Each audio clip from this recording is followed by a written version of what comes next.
உண்டாவதாக.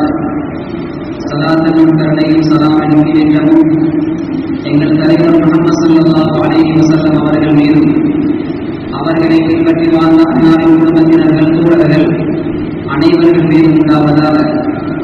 புனித ஜும்ஆவுடைய கடமையை நிறைவேற்றுவதற்காக வேண்டி அல்லாஹ்வின் மாளிகையிலே வந்து அமர்ந்திருக்கும் அல்லாஹ்வின் அடியார்களே, அல்லாஹ் சுப்ஹானஹு வ தஆலா நாம் உலகிலே வாழ்கின்ற பொழுது எவைகளை எல்லாம் எடுத்து நடக்கும்படி கூறுகின்றானோ அவ்வாறான விடயங்களை முடிந்த அவர்களது வாழ்க்கையை எடுத்து நடந்து கொள்ளும்படியும், மேலும் எவைகளை கூட அதை தவிர்த்து கொள்ளும்படி கூறுகின்றானோ அவ்வாறான விடயங்களை முழுமுழுதாக நமது வாழ்க்கையை தவிர்த்து கொள்ளும்படியும் முதலில் எனக்கும் அவ்வாறு உங்களுக்கு வசதி செய்து கொள்கிறேன். அல்லாஹ்வின் அடியார்களே, கண்ணியத்துக்குரிய சகோதரர்களே, கண்ணியமான தினங்களிலே நாம் வீற்றிருக்கிறோம். அஃதல் ஐயாமின் துன்யா, உலகத்தில் உள்ள நாட்களில் ஆக சிறந்த தினங்கள் நாட்கள் என்பதாக துல்ஹிஜ்ஜாவினுடைய ஆரம்ப 10 தினங்களை பற்றி சொல்லப்படுகிறது. அதனுடைய சிறப்புகளை அடிக்கடி நாம் கேள்விப்படுகிறோம். குர்ஆனிலும் ஹதீஸிலும் ஏராளம் தாராளம் சொல்லப்பட்டிருக்கிறது. இப்னு அப்பாஸ் ரலியல்லாஹு அன்ஹுமா ஸல்லல்லாஹு அலைஹி வஸல்லம் அவர்களிடமிருந்து ஹதீஸை சொல்கிறார்கள். மா மின் ஐயாமின் அல் அமலு ஸாலிஹு ஃபீஹா அஹப்பு இலல்லாஹ் மின் ஹாதிஹில் ஐயாம். இந்த துல்ஹிஜ்ஜாவினுடைய ஆரம்ப 10 தினங்களிலே செய்யப்படக்கூடிய அமல்கள் அல்லாஹ் தஆலாவுக்கு மிகவும் விருப்பமானதாக இருக்கிறது ஏனைய காலங்களிலே செய்யப்படக்கூடிய அமல்களை விட. எனவே கண்ணியமானவர்களை பாக்கியமாக நினைக்க வேண்டும். அல்லாஹ் தஆலா உலகத்தை அமலுக்குரிய ஒரு வீடாக ஆக்கி வைத்திருக்கிறான். அந்த மறுமையிலே யாருக்கும் அமல் செய்ய முடியாது. மறுமை என்பது அது தாருல் ஜஸா, கூலி வழங்கப்படக்கூடிய இடம். அங்கே அமல் கிடையாது. இங்கே அமலுக்குரிய இடமாக அல்லாஹ் தஆலா ஆக்கி வைத்திருக்கிறான். முடிவான அளவு நன்மைகளை சம்பாதித்துக் கொண்டு நாம் செல்வதுதான் புத்திசாலித்தனமாக இருக்கிறது. அல்லாஹ் தஆலா நன்மைகளை சம்பாதிப்பதற்கு ஏராளமான வழிகளை வைத்திருக்கிறார். வெறுமனே நாம் நினைக்கக்கூடிய இபாதத்துகள் மாத்திரம்தான் நன்மைகளை கொண்டு வந்து சேர்க்கும் என்று நாம் நினைத்துவிடக் கூடாது. நன்மைகளை சம்பாதிப்பதற்கு ஏராளமான வழிகளை அல்லாஹ் தஆலா வைத்திருக்கிறார். பள்ளிவாசலை நோக்கி நாம் வந்தோம். நம்முடைய ஒவ்வொரு எட்டுக்கும் நன்மை கிடைக்கிறது. சுவர்க்கத்திலே தரஜாக்கள் அந்தஸ்துகள் உயர்த்தப்படுகிறது. பாவங்கள் மன்னிக்கப்படுகிறது. வெள்ளிக்கிழமை தினத்திலே நீராடக்கூட வல்லவர்களுக்கு அலாதியான சிறப்புகள் சொல்லப்படுகிறது. பள்ளிவாசலுக்குள் உட்கார்ந்து கொண்டிருக்கிறோமா? உட்கார்ந்து கொண்டிருக்கும் காலமெல்லாம் நன்மை எழுதப்பட்டுக் கொண்டிருக்கிறது. பாதையிலே நாம் செல்கின்ற பொழுது கல்லை முல்லை நாம் காணுகிறோமா? ஒரு முஸ்லிம் அதில் அதாவது சிரமப்பட போகிறான் என்று எண்ணியவர்களாக அதை நாம் ஒதுக்கி விடுகிறோமா? அதற்கும் சதகாவுடைய நன்மை அல்லாஹ் தஆலா வைத்திருக்கிறார். ஒரு முஸ்லிமை பார்த்து நாம் சிரிக்கிறோமா? அதற்கும் சதகாவுடைய நன்மை அல்லாஹ் தஆலா வைத்திருக்கிறார். குழந்தைகளை பராமரிக்கிறோமா? அவர்களுக்கு செலவழிக்கிறோமா? அவர்களை அரவணைக்கிறோமா? அதற்கும் அல்லாஹ் நன்மை வைத்திருக்கிறார். மனைவிக்கு ஊட்டக்கூடிய கவனம், அதில் கூட நன்மை இருக்கிறது. இன்னும் சொன்னார்கள் ஸல்லல்லாஹு அலைஹி வஸல்லம், மனைவியோடு தன்னுடைய ஆசையை பூர்த்தி செய்கின்றானே அந்த கணவனுக்கு நன்மை இருக்கிறது. ஆர்வப்பட்டு கேட்டார்கள் ஸல்லல்லாஹு அலைஹி வஸல்லம் அவர்களிடத்திலே சஹாபாக்கள் ஆச்சரியமாக கேட்டார்கள், யா ரசூலல்லாஹ், அதற்கும் கூலி இருக்கிறதா? ஆச்சரியப்பட்டார்கள் சஹாபாக்கள். சொன்னார்கள் ஸல்லல்லாஹு அலைஹி வஸல்லம், ஒரு மனிதன் தன்னுடைய ஆசையை, இச்சையை மோசமான ஹராமான வழியிலே பயன்படுத்தினால் பாவம் கிடைக்கும் என்றிருந்தால் ஹலாலான முறையிலே அந்த ஆசையை பயன்படுத்தினால் நன்மை இருக்கத்தானே வேண்டும் என்பதாக சொன்னார்கள் ஸல்லல்லாஹு அலைஹி வஸல்லம். எனவே நன்மையை பெறுவதற்கு ஏராளமான வழிகள் காட்டப்பட்டிருக்கிறது. அல்லாஹ் இரக்கமுள்ளவன். ஒரு நன்மையை செய்கின்ற பொழுது ஒரு நன்மை கிடைக்கிறது. அல்லது 10 மடங்காக அல்லாஹ் பெருக்கிக் கொடுக்கிறான். இன்னும் சில பொழுது 70 மடங்காக பெருக்கிக் கொடுக்கிறான். இன்னும் சில கட்டத்தில் 100 மடங்காக பெருக்கிக் கொடுக்கிறான். இன்னும் சில கட்டத்தில் 700 மடங்குகளாக பெருக்கி அல்லாஹ் தஆலா நன்மைகளை கொடுக்கிறான். இன்னும் சில பொழுது அல்லாஹ் யுதாஇஃபு லிமன் யஷா, நாடியவருக்கு அளவில்லாமல் நன்மைகளை கொடுப்பார். ஒரு இபாதத்திற்கு ஒரு நன்மைக்கு இத்தனை தான் என்று யாருக்கும் மதிப்பிட முடியாது.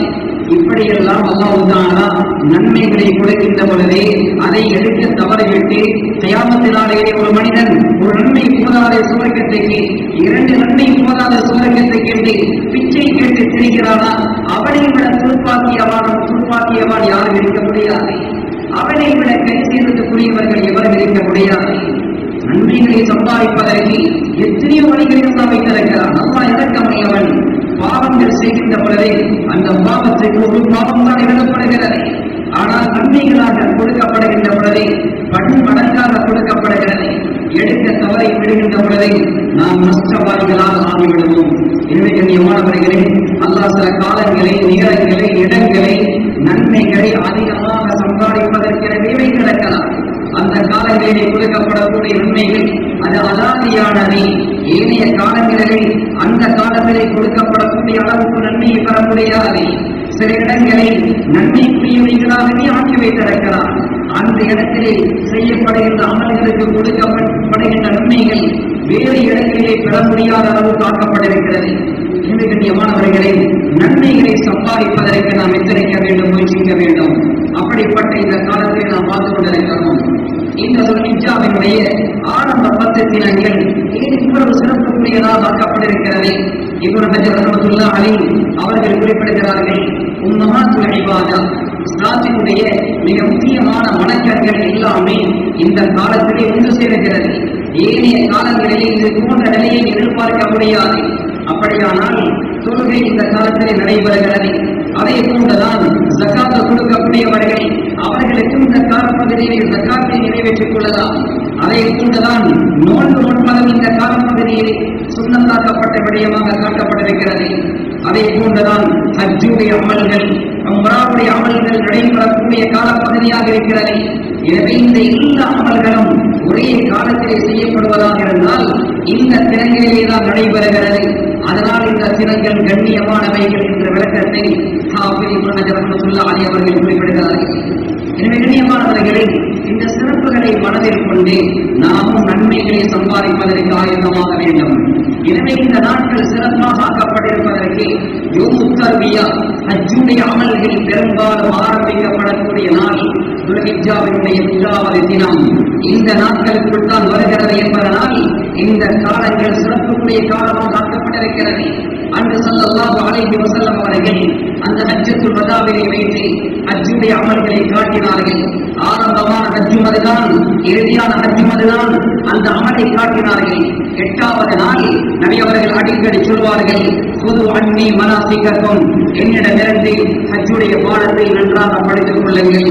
அப்படியானால் இதற்கு பின்னால் நான் ஹஜ்ஜு செய்ய முடியாது, என்னால் ஹஜ்ஜு செய்யக்கூடிய சந்தர்ப்பம் கிடைக்க மாட்டாது, என்னுடைய மரணம் நெருங்கிவிட்டது என்ற விடயத்தை பல கட்டத்திலும் அந்த ஹஜ்ஜத்துல் வதாவை நபி அவர்கள் சூசகமாகவும் விரிவாகவும் சொல்லிக் கொடுத்தார்கள். அன்றைய வினாவுடைய ஸல்லல்லாஹு அலைஹி வஸல்லம் அவர்கள் வருகை தருகிறார்கள். 8வது நாள் துஹருடைய அஸருடைய தொழுகை அந்த இடத்தில் நடைபெறுகிறது. அதே போன்றுதான் மக்ரிப் இஷாவுடைய தொழுகையும் அதே இடத்தில் நடைபெறுகிறது. அதே இடத்திலே ஸல்லல்லாஹு அலைஹி வஸல்லம் அவர்களும் சஹாபாக்களும் கூடவே இரவை கழிக்கிறார்கள். மறுநாள் 9வது நாள் என்று சொல்கிறோமே, 9வது நாள் அரஃபாவுடைய தினமாக இருக்கிறது. அரஃபாவுடைய தினத்திலே என்னென்ன அமல்கள் செய்யப்பட வேண்டும் என்ற விடயம் ஸல்லல்லாஹு அலைஹி வஸல்லம் அவர்களின் மூலமாக காட்டப்படுகிறது. ஹாஜிகள் அவர்கள் செய்யக்கூடிய கடமைகள் என்னவோ அதை நபி அவர்கள் அன்று காட்டினார்கள். ஹாஜி அல்லாதவர்கள், உலகத்தில் உள்ள முஸ்லிம்கள் அரஃபாவுடைய தினத்திலே அவர்கள் என்ன செய்ய வேண்டும் என்ற பாடத்தை படித்துக் கொடுத்திருக்கிறார்கள். சொல்வார்கள் ஸல்லல்லாஹு அலைஹி வஸல்லம், சியாம யௌமி அரஃபா அஹ்தஸிபு அலல்லாஹ் ஐ யுகஃபிர ஸனத்தல்லதி கபலஹு வஸ்ஸனத்தல்லதி பஅதஹு. இந்த அரஃபாவுடைய தினத்திலே பிடிக்கக்கூடிய நோன்பு இருக்கிறது. அந்த நோன்புக்குரிய சிறப்பை ஸல்லல்லாஹு அலைஹி வஸல்லம் சொன்னார்கள். அந்த நோன்புக்குரிய சிறப்பு என்ன தெரியுமா? சென்ற வருடத்தினுடைய பாவங்கள் மன்னிக்கப்படுகிறது, அடுத்து வரக்கூடிய வருடத்தினுடைய பாவம் மன்னிக்கப்படுகிறது. அந்த ஒரு நோன்பை நோன்பதன் மூலமாக 2 வருடங்களுடைய பாவங்கள் மன்னிக்கப்படுகிறது. வாக்கியமாக நினைக்க வேண்டும். இதை நாம் ஒவ்வொரு ஹஜ்ஜினுடைய கட்டத்திலும் இந்த ஹதீஸை நாம் கேள்விப்படுகிறோம். இந்த நோன்பை பற்றி நாம் அறிந்தவர்களாகவே இருக்கிறோம். சிந்திக்க வேண்டும், இந்த நோன்புக்கு நாம் எவ்வளவு முக்கியத்துவம் கொடுத்திருக்கிறோம், எவ்வளவு கவனம் செலுத்தி இருக்கிறோம். என்னுடைய ஆயுள்ளே 40ஐ கடைத்து விட்டோம், 50ஐ கடைத்து விட்டோம், எத்தனை வருடங்கள் இந்த நோன்பை நோக்கிருக்கிறோம் என்பதை ஒரு கணம் யோசிக்க வேண்டும். சிறிய சிறிய அமல்களின் மூலமாக பல பாவங்கள் மன்னிக்கப்படுகிறது, பல நன்மைகளை எல்லாம் உண்டான தர காத்துக் கொண்டிருக்கிறார் என்று சொன்னால் அதை நாம் எடுப்பதற்கு நாம் பின்வாங்க கூடாது, அதை எடுப்பதற்கு தயாராக வேண்டும். எனவே அரபாவுடைய ஹாஜிகள் செய்யக்கூடிய பிரதானமான அமல் அரபா மைதானத்திலே தரிப்பதை அல் ஹஜ்ஜு அரபா என்பதாக ஸல்லல்லாஹு அலைஹி வஸல்லம் சொல்லி வைத்திருக்கிறார்கள். எனவே இது போன்ற மிக முக்கியமான அமல்கள் நடைபெறக்கூடிய அன்றைய தினம்தான் அரபாவுடைய தினமாக இருக்கிறது. ஸல்லல்லாஹு அலைஹி வஸல்லம் அவர்களால் அரபாவுடைய தினத்திலே ஆழமான ஒழுக்கமான உபதேசம் செய்யப்பட்டிருக்கிறது. நபி அவர்கள் அரபாவை தரிக்கிறார்கள். அவர்களுக்கு நமிரா என்ற இடத்திலே கூடாரம் அளிக்கப்படுகிறது. நுகருடைய நேரமானவுடன் பார்க்கிறார்கள். கஸ்வா என்ற ஒட்டகத்திலே நாம் பிரயாணம் செய்திருந்தார்கள். அந்த ஒட்டகத்தை வரவழைக்கிறார்கள். ஒட்டகம் கொண்டு வந்து முன்னால் வைக்கப்படுகிறது. நபி அவர்கள் ஏறி நிற்கிறார்கள். பத்ருல் வாதி என்ற இடத்துக்கு செல்கிறார்கள். அங்கே உட்கார்ந்து அப்படி அந்த ஒட்டகத்தின் மீது இருந்து கொண்டே பார்க்கிறார்கள். சுற்றி வளைத்து பார்க்கிறார்கள். 1,24,000 பேர் சஹாபாக்கள். இன்னொரு ரிவாயத்திலே வருகிறது 1,44,000 சஹாபாக்கள் என்பதாக வருகிறது. இவ்வளவு பெரிய ஒரு கூட்டத்தை நபி அவர்கள் 23 வருடத்திலே ஒரே இடத்திலே கண்டது கிடையாது. இது நபி அவர்களுடைய இறுதி தருணம், இறுதி கட்டம். அந்த கட்டத்திலே பார்க்கிறார்கள். அல்லாஹ்வுடைய ஏற்பாடு மாதிரிதான். அல்லாஹ்வுடைய ஏற்பாடு அன்பு நபி ஸல்லல்லாஹு அலைஹி வஸல்லம் அவர்கள் பட்ட கஷ்டங்களுடைய அந்த பிரதிபலனை காட்ட வேண்டும். நீங்கள் மக்காவிலே முஸ்லிம்களால் அடிபட்டீர்கள், அவர்களால் துன்புறுத்தப்பட்டீர்கள். இது ஒன்றும் வீணானது கிடையாது. எனவே பார்த்துக் கொள்ளுங்கள். உங்களுடைய அன்பு இஸ்லாம் ஆரம்பிக்கப்படுகிறது. உங்களுடைய மனைவியின் மூலமாக, ஹதீஜா ரலியல்லாஹு அன்ஹா அவர்களின் மூலமாக இஸ்லாம் ஆரம்பிக்கப்படுகிறது. அடுத்ததாக உங்களுடைய உற்ற நண்பர் அபூபக்கர் சித்திக் ரலியல்லாஹு அன்ஹு அவர்களின் மூலமாக இப்படி ஒவ்வொரு இருவரை கொண்டு ஆரம்பிக்கப்பட்ட இஸ்லாம் 23 வருடத்துக்கு பின்னால் உலகத்தையும் தாண்டி நிற்கிறதாகவே நீங்கள் மக்காவிலே பட்ட கஷ்டங்கள் எல்லாம் வீணானது கிடையாது. மதீனாவிலே வந்து வித்தியாசமான கஷ்டம், முனாஃபிகீன்களால் ஒரு வகையான சிரமம், யூதர்களால் இன்னொரு வகையான சிரமம். இந்த சிரமங்கள் ஒன்றும் வீண் போனது கிடையாது.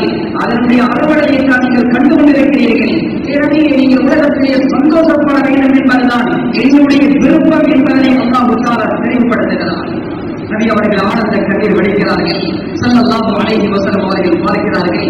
இந்த நேரத்திலே என்னுடைய உம்மத்தை விட்டு பிரியக்கூடிய கட்டம், அடுத்த வருடம் நான் உயிரோடு இருக்க மாட்டேன்.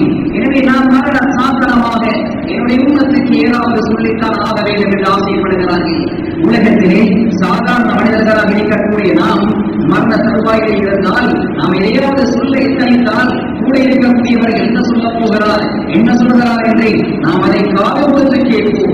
வாய்ப்புள்ளால் சொன்னால் கூட நாம் காதை கிட்டே வைத்து கேட்போம், எதை சொல்ல போகிறார் என்பதாக அந்த விடயத்திலே மிக கவனம் செலுத்துவோம். கண்ணியமானவர்களே, ஸல்லல்லாஹு அலைஹி வஸல்லம் அவர்கள் உம்மத்தின் மீது எத்தனையோ மடங்கு அன்பு கொண்டவர்கள். எங்களை விட, எங்களுடைய பிள்ளைகளை விட, எங்களுடைய மனைவியர்களை விட, எங்களுடைய பெற்றோர்களை விட, எங்களுடைய உறவுகளை விட, எங்களுடைய உடன் பிறவிகளை விட எங்களோடு அன்பு கொண்டவர்கள் தான் ஸல்லல்லாஹு அலைஹி வஸல்லம்.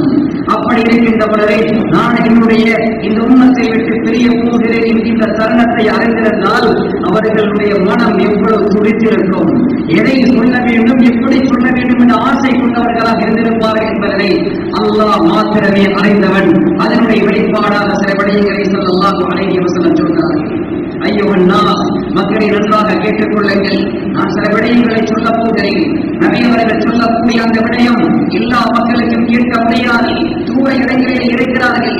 ரபியா இப்னு உமையா இப்னு கலப் ரலியல்லாஹு அன்ஹு அவர்கள் நபி ஸல்லல்லாஹு அலைஹி வஸல்லம் எதை சொல்கிறார்கள் அப்படியே தூர இடத்திலிருந்து உரத்த குரலிலே எளியவர்களுக்கும் கேட்கும்படி சொல்லிக் கொண்டிருக்கிறார்கள். ஆரம்பமாக சொன்னது என்ன தெரியுமா? فإني لا أدري لعلي لا ألقاكم بعد عامي هذا بهذا الموقف أبدا.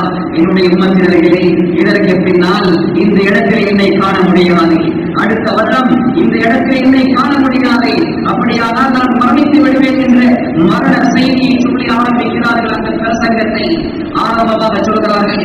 இன்ன திமாஅக்கும் வ அம்வாலக்கும் வ அஅராதக்கும் ஹராமுன் அலைக்கும் கஹுர்மதி யௌமிக்கும் ஹாதா ஃபீ ஷஹரிக்கும் ஹாதா ஃபீ பலதிக்கும் ஹாதா.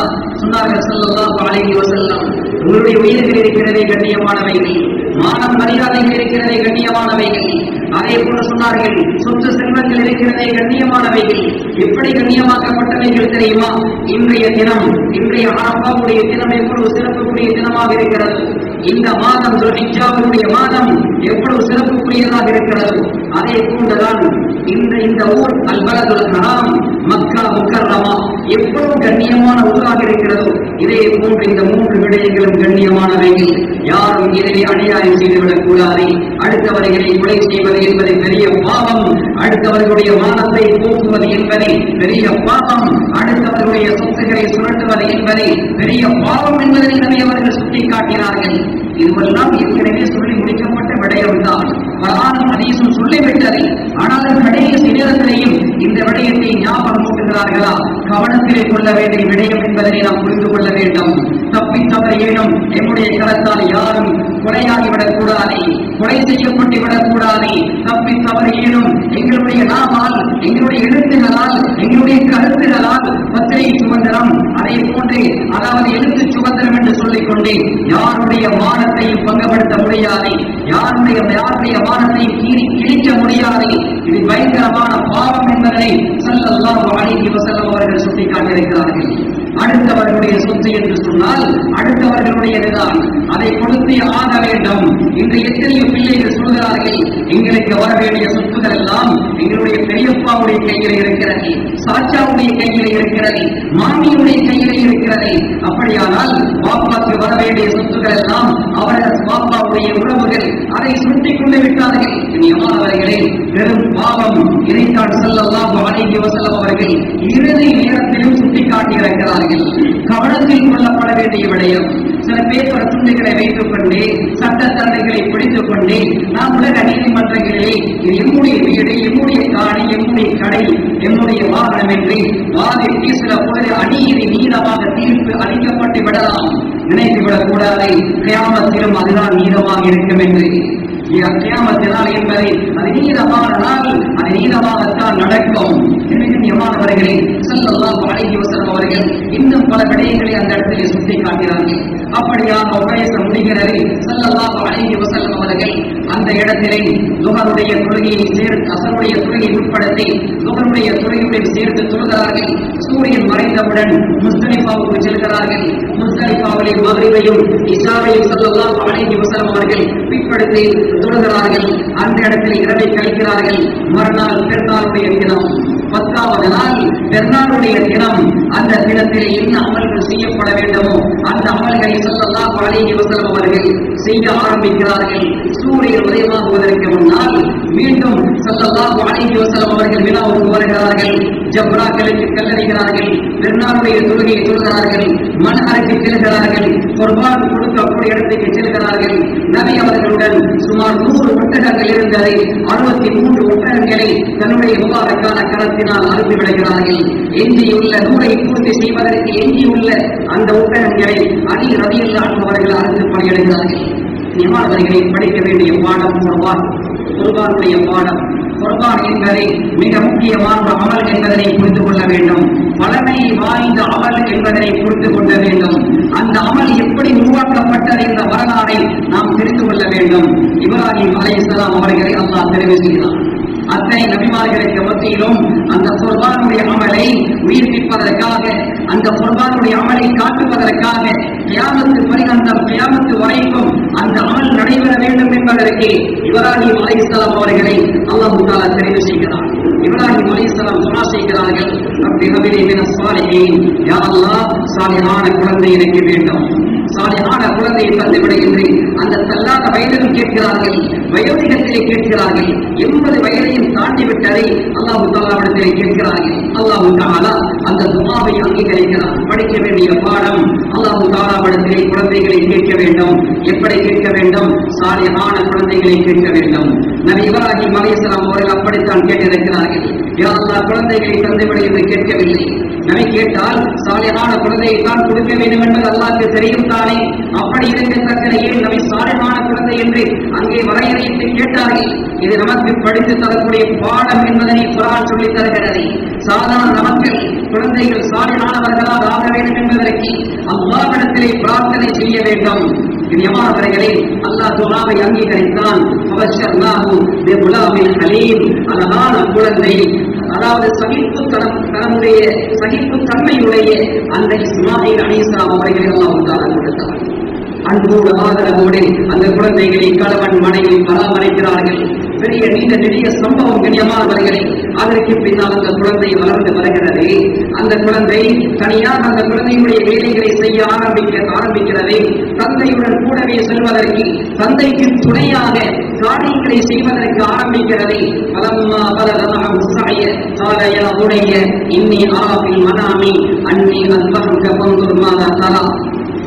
தஆலாவுடைய ஏற்பாடு.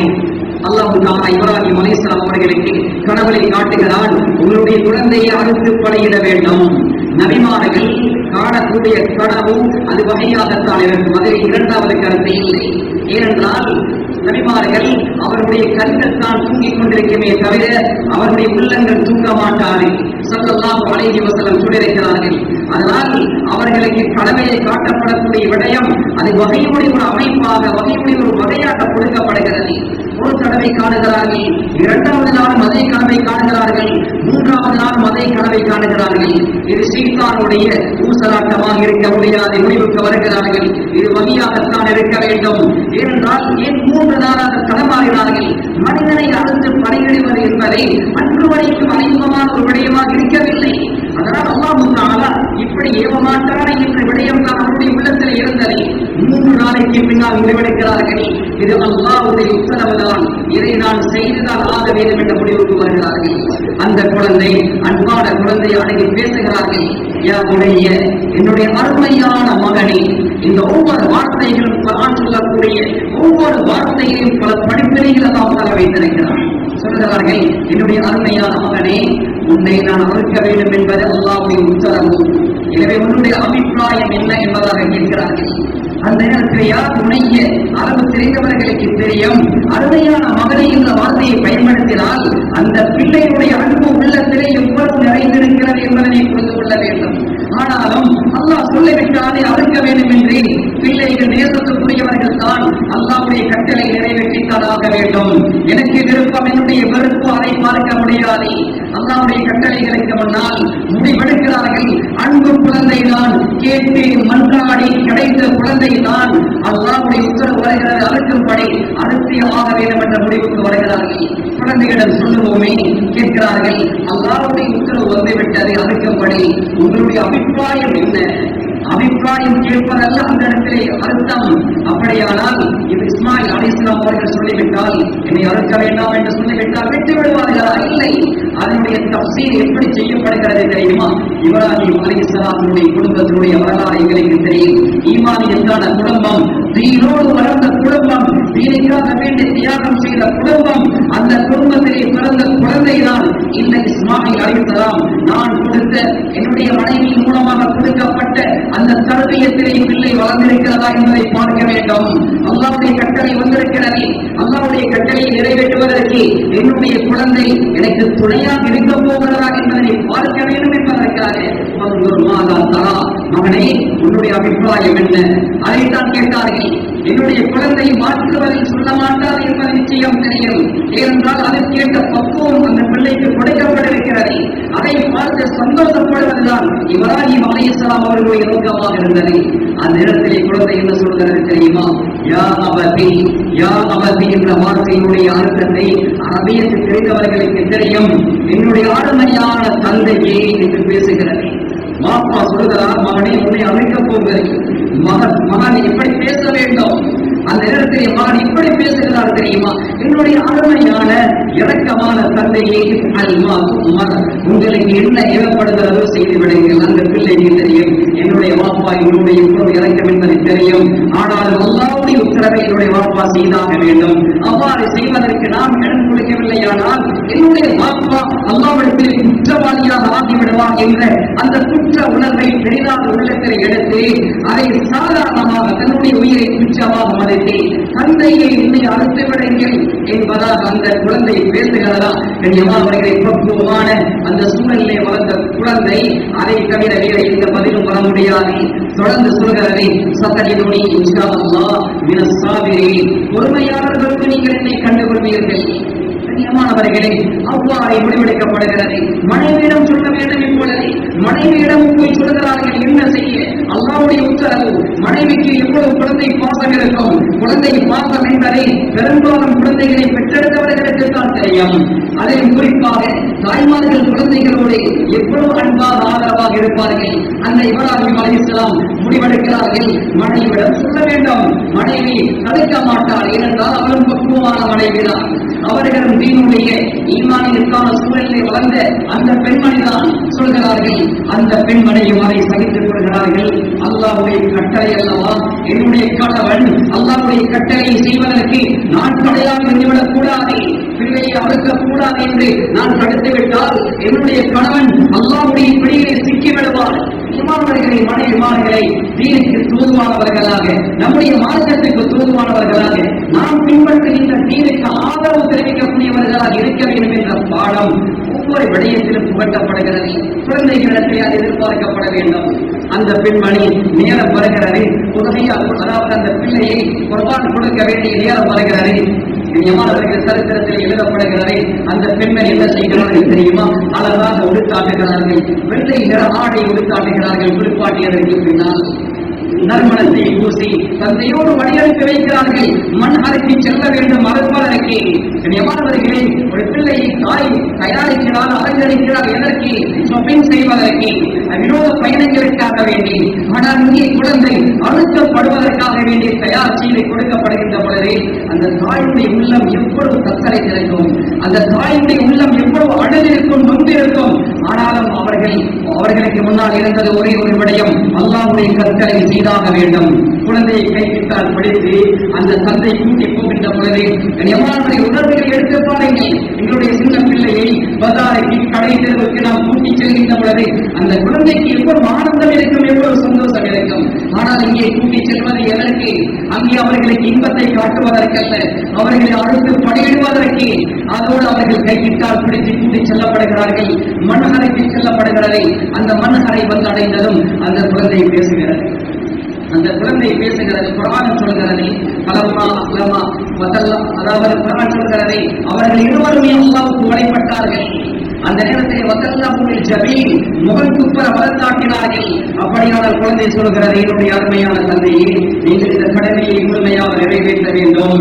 எனவே நீங்கள் என்னை அழைக்கின்ற பொழுதை முகம் குப்புற வைத்து என்னை அழைக்க வேண்டும்.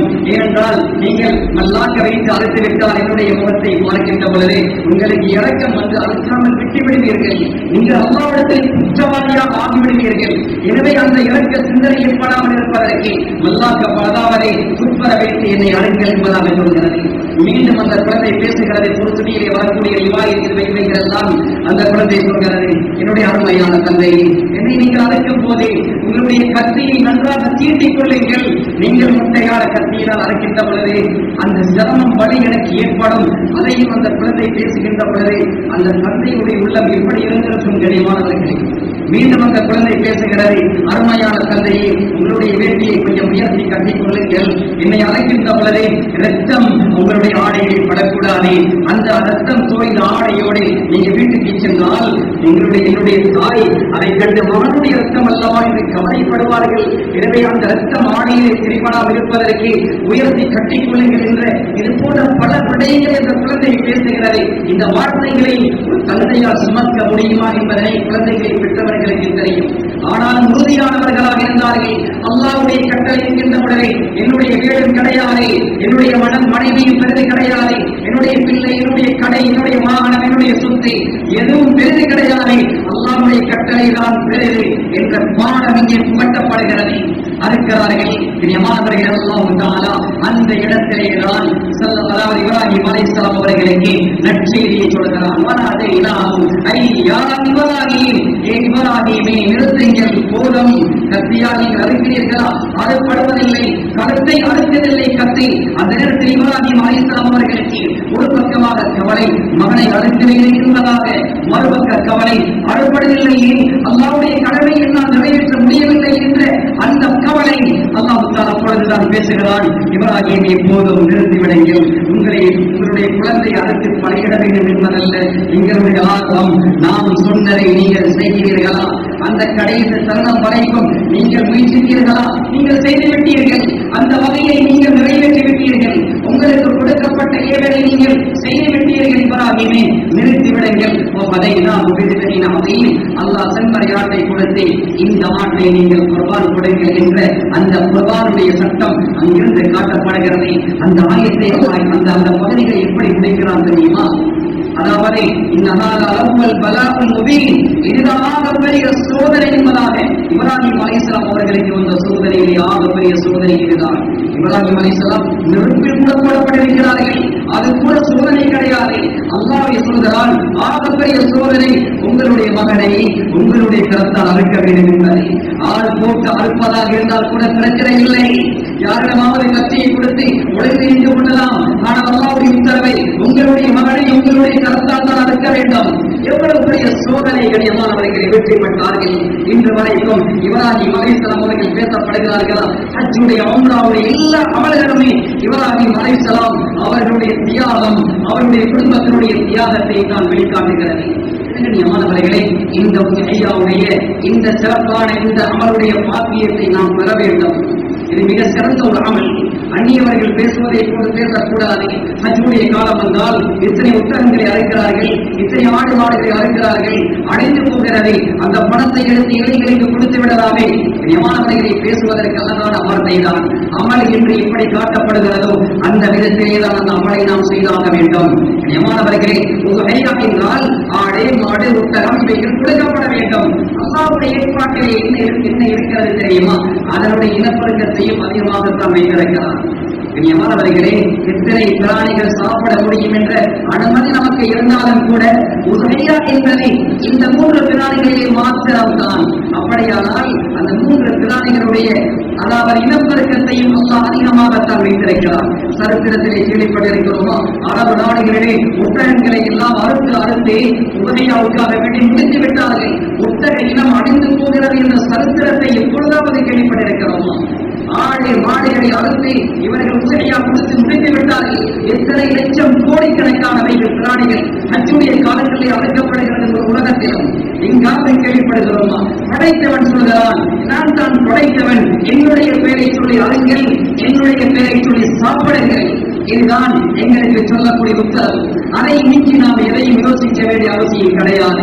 அடுத்தபடியே கண்ணியமானவர்களே, மிருகங்களோடு அன்பாக பண்பாக நடந்து கொள்ள வேண்டும். நாம் நினைக்கக்கூடாது மிருகம் தானே என்று நினைக்கக்கூடாது. தனி அலாதியான பாடம் ஒன்றை நாம் புரிந்து கொள்ள வேண்டும். ஆடை மாடு ஒட்டகம் கோழி இணைய பறவைகளை வளர்க்க வேண்டும் என்ற நிபந்தனை கிடையாது. ஒரு முஸ்லிமாக இருந்தால் அவருடைய வீட்டில் இதுவெல்லாம் இருக்க வேண்டும் என்ற நிபந்தனை கிடையாது. ஆனால் வளர்க்கிறோமா, அதனுடைய கடமைகள் சரியாக நிறைவேற்றப்பட வேண்டும். இல்லை என்றிருந்தால் நாம் குற்றவாளிகளாக ஆகிவிடுவோம் என்ற விடயம் குர்ஆனிலும் தெளிவாக ஹதீஸிலும் மிக தெளிவாக சொல்லப்பட்டிருக்கிறது. குர்ஆன் சொல்கிறது, வமாமின் தாபத்தின் ஃபில் அர்தி வலா தாயிரின் யஸீரு பிஜனாஹைஹி இல்லா உம்மமுன் அம்சாலுக்கும். உலகத்தில் உள்ள அத்தனை ஊர்வனங்கள், மிருகங்கள், பறவைகள் எல்லாமே உங்களை போன்ற ஒரு கூட்டங்கள் தான். உணர்வுகள் இருக்கிறது, வழியுடைய உணர்வு அதற்கு இருக்கிறது, சில அதாவது பயத்தினுடைய உணர்வு அவைகளுக்கு இருக்கிறது. எனவே இறக்கமாக நடந்து கொள்ளுங்கள். ஸல்லல்லாஹு அலைஹி வஸல்லம் பொதுவாக சொல்வார்கள், மல்லா யர்ஹம் லா யர்ஹம். யார் இரக்கம் காட்டவில்லையோ இரக்கம் காட்டப்பட மாட்டார்கள். இரக்கம் காட்டுவது என்பது மனிதர்களுக்கு மட்டுமல்ல, மனைவிக்கு மட்டுமல்ல, தன்னுடைய பிள்ளைகளுக்கு மட்டுமல்ல, எல்லோரோடும் அன்பாக பண்பாக நடக்க வேண்டும். நியமானவர்கள் அல்லாஹ் யார் பெரிய அல்லாஹ் இருக்கிறது. மிருகத்தோடு அன்பாக நடந்து கொள்ள வேண்டும். ஸல்லல்லாஹு அலைஹி வஸல்லம் அவர்கள் ஒரு ஒட்டகத்தை பார்க்கிறார்கள், வயிறு முதுகோடு ஒட்டி இருக்கிறது, பசியின் காரணமாக தீனி கொடுக்கவில்லை. ஸல்லல்லாஹு அலைஹி வஸல்லம் கடுமையாக சொன்னார்கள், இத்தகுல்லாஹ ஃபீ ஹாதிஹில் பகாயிம் அல் முஅஜமா. வாய் பேச முடியாத இந்த மிருகங்களுடைய விடயத்தை அல்லாஹ்வை பயந்து கொள்ளுங்கள். நீங்கள் ஏறி செல்கிறீர்களா? ஆரோக்கியமாக இருக்கின்ற பொழுது ஏறி செல்லுங்கள். அதை சிரமத்தோடு அது தகரோடு இருக்கின்ற பொழுது ஏறி செல்லக்கூடாது. சாப்பிடுகிறீர்களா? அறுத்து சாப்பிட போகிறீர்களா? ஆரோக்கியமாக இருக்கின்ற பொழுது அறுத்து சாப்பிடுங்கள். ஸல்லல்லாஹு அலைஹி வஸல்லம் அவர்கள் இன்னொரு தோட்டத்துக்கு சென்றார்கள். ஒட்டகம் என்று அழுது கொண்டிருக்கிறது. நபி அவர்களை பார்த்து நபி அவர்கள் போய் கடவுகிறார்கள். அமைதி வருகிறது. கேட்டார்கள், யாருடைய ஒட்டகம்? மதீனாவை சேர்ந்த ஒரு வாலிபர் ஓடோடி வருகிறார், என்னுடைய ஒட்டகம் தான் யார சொல்லலாம். நபி அவர்கள் சொன்னார்கள், அல்லாஹ்வை நீ பயப்பட மாட்டாயா? இந்த ஒட்டகத்துடைய விஷயத்திலே இந்த ஒட்டகம் உன்னை பற்றி மொழிகிறது, பசியிலே போடுகிறாயா? அதற்கு தாங்க முடியாத சுமைகளை நீ சுமத்துகிறாயாம் என்று முறைப்பாடு செய்கிறது என்பதாக எச்சரித்தார்கள். உயிரில்லாத வாகனம் லொரிக்கு கூட இத்தனை டன் தான் ஏற்ற முடியும், இத்தனை கிலோ தான் ஏற்ற முடியும் என்று சொல்லப்படுகின்ற பொழுது உயிருள்ள அந்த பிராணிக்கு மேலால் ஏற்றப்படுவதை அது எவ்வளவு பிரியமானவர்கள் இறக்கம் காட்டப்பட வேண்டிய பாதை என்பதை புரிந்து கொள்ள வேண்டும். சுருக்கமாக மிருகத்தோடு எப்படி நடந்து கொள்ள வேண்டும் என்ற பாடத்தை நாம் படிப்பதாக இருந்தால் சரித்திரம் நமக்கு முன்னால் இருக்கிறது. பூனையை கட்டி போட்ட பெண் சாப்பாடு கொடுக்கவும் இல்லை, அவிழ்த்து விடவும் இல்லை. முடிவு நரகம் அந்த பூனையின் காரணமாக. அதை போன்ற விபச்சாரம் செய்த ஒரு பெண், அந்த பெண் கிணத்தடியே சென்று தண்ணி குடித்ததற்கு பின்னால் பக்கத்திலே பார்க்கிறார், நாய் தாக்கத்தினால் பாடுகிறது, எனக்கு வந்த தாக்கம் தானே அந்த நாய்க்கு கிடைக்கும் என்று எண்ணியுள்ளாக அந்த நாய்க்கும் அந்த கிணத்திலே இருந்து நீரை கொடுத்ததனால் தௌபா கூட செய்யவில்லை. யா அல்லாஹ், நான் தினா செய்து விட்டேன், என்னை மன்னித்து விடு என்று கூட சொல்லவில்லை. தௌபா இல்லாமலேயே அல்லாஹ் மன்னித்து விட்ட சரித்திரம் ஹதீஸில் தெளிவாக சொல்லப்படுகிறது. எனவே இது போதும் மிருகத்தோடு அன்பாக நடக்கக்கூடியவர்களுக்கு என்ன முடிவு, மிருகத்தோடு மோசமாக நடந்து கொள்ளக்கூடியவர்களுக்கு என்ன முடிவு? குர்பான் பிராணிகளை மாத்திரமல்ல, இறைச்சிக்காக வேண்டி அறுக்கின்ற பொழுதும் நாம் கத்திகளை தீட்டிக் கொண்டு அறுக்க வேண்டும். பிராணிகளுக்கு முன்னால் கத்தியை தீட்டக்கூடாது. இது தெளிவாக ஹதீஸிலே வருகிறது. நான் நினைக்கிற மாடுதானே என்பதாக கனியமானவர்களை உணர்வுகள் இருக்கிறது. கூர்மையாக கத்திகளை ஆக்கிக் கொள்ள வேண்டும். ஒரு பிராணிக்கு முன்னால் இன்னொரு பிராணி அறுக்க முடியாது. அதை போன்றுதான் அந்த பிராணியுடைய உயிர் முழுமையாக போனதற்கு பின்னால் தான் தோலை உரிக்க வேண்டும். துடிக்க நாம் உரிக்கக்கூடாது. நம்மை உரித்தால் எப்படி இருக்கும் என்று பார்க்கிறோம். சில கட்டங்களிலே கோழிகளை அறுக்கிறார்கள், கோழி பாம்புகளை கோழிகளை அறுக்கிறார்கள். அடுத்த கடமை சூழ்நிலையை போடுகிறார்கள். உயிர் போவதற்கு முன்னால் நம்மை போட்டால் எப்படி இருக்கும்? கண்ணியமானவர்களே, அல்லாஹ்வை பயந்து கொள்ளுங்கள். இப்படிப்பட்டவர்கள் பெரும் பாவத்தில் இருக்கிறார்கள். இவர்களால் பெரிய கோடிக்கணக்கான வருமானத்தை ஹலாலான முறையில் ஈட்ட முடியாது. இவர்கள் பெரிய பங்களா கட்டிய சரித்திரமும் கிடையாது. இப்படிப்பட்டவர்கள் பெரிய வாகனம் வைத்து ஓடிய சரித்திரமும் கிடையாது. இவர்கள் சம்பாதிக்கக்கூடிய பணம் எல்லாம் நோய்க்கும் நம்பளத்துக்கும் மனைவிக்கும் பிள்ளைகளுக்கும் எனதான் அவர்கள் செலவழித்துக் கொண்டிருக்கின்ற சரித்திரத்தை நமக்கு முன்னால் பார்க்கலாம். மாணவர்களை மிருகங்களோடு அன்பாக பண்பாக நடந்து கொள்வதை சரியத்திலே காட்டப்பட்ட ஒரு பலனை பெருநாளுடைய தினம் வருகிறது. சந்தோஷமான நாள். பெருநாளுடைய தினத்திலே நேரமானத்தோடு இருந்து தஹஜ்ஜுடைய தொழுகையை தொழுதை, சுபஹுடைய தொழுகை, இமாம் ஜமாத்தோடு தொழுதை, அந்த பெருநாளுடைய தொழுகைக்கு நேரகாலத்தோடு வந்து வருவதற்கு முன்னால் குளித்து புத்தாடை அணிந்து நறுமணம் பூசியவர்களாக வருவதை சுண்ணத்தான விடயமாக இருக்கிறது. தொழுகை முடிந்ததற்கு பின்னால் பொதுவாக நாம் பங்கு கொள்வதும் மிக முக்கியமான சுண்ணத்தாக இருக்கிறது. அதற்கு பின்னால் தான் உதவியாவுடைய குர்பானுடைய அமலை நாம் ஈடுபட வேண்டும். அதை போன்றுதான் நாம் வருகின்ற பொழுது ஒரு வழியாலும் செல்கின்ற பொழுது இன்னொரு வழியாலும் செல்வதும் சுண்ணத்தாக்கப்பட்ட விடயமாக இருக்கிறது.